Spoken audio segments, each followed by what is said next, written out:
Well, Riley, what are we going to do today? I guess we need to film another video. Since it's been 3 weeks, people are going to wonder what the hell happened to us.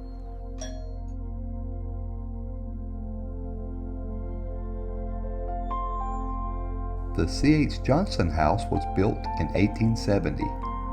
Cicero Johnson and his wife Eugenia raised 7 children and a number of grandchildren in this home. He was a North Carolina legislator for 2 terms, was a board member of the NC Agriculture Board and the NC State Board of Education. He was also a Mason. He died suddenly at 7 p.m. on September 21, 1912, while at the dinner table with his family, right here in this home.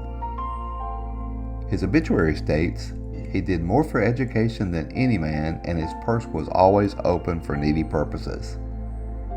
The land was originally owned by his grandfather, Samuel Johnson, whose home also remains and is located about 2 miles away.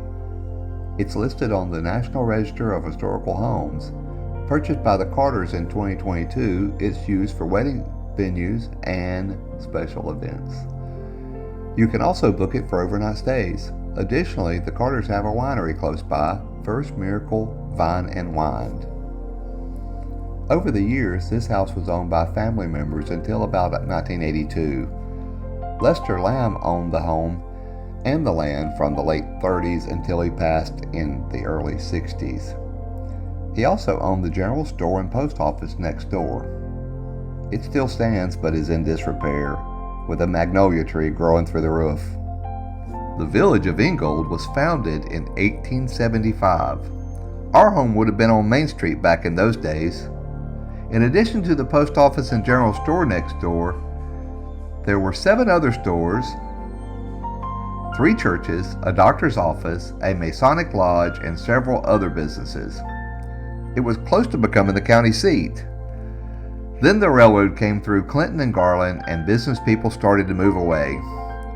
As it was the main route to Myrtle Beach and Charleston, South Carolina, the town continued until a bypass was built in 1965. As fewer and fewer people traveled through the town, businesses began to leave, and when the general store and post office closed in the 90s, that sealed its fate.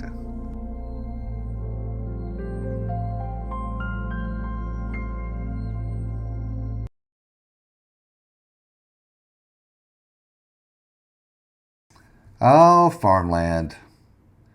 It's all you see out here. Kind of hard to describe, for my viewers who have lived or live in the country, you fully understand.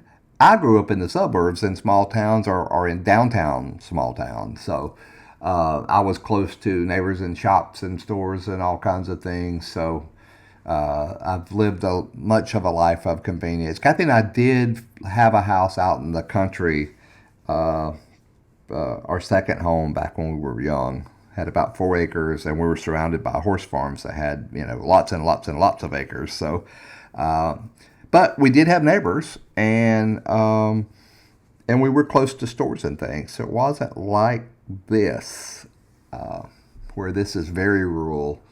It's a hard life that you see these guys live. I have a new appreciation for farmers and what they go through.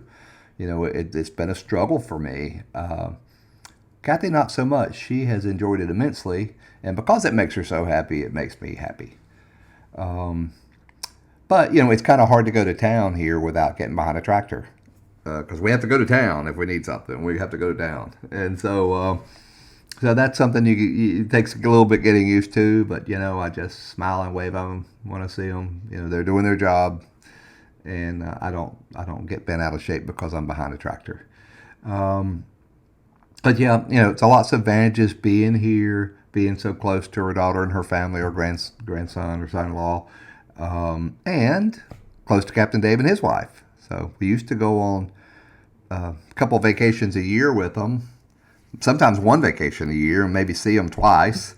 If we're lucky, 3 times a year. And now I've seen them 3 times in a month, or more. So, and Captain Dave and I have been on a couple of rides already and planning more rides. So it's really been fantastic. It makes it all worth living in the sticks, to be close to family and friends. So I don't know if you noticed in the video drone footage in the beginning, and then the last little clip where you could see the fields they had planted something, and then by this last clip you saw the corn.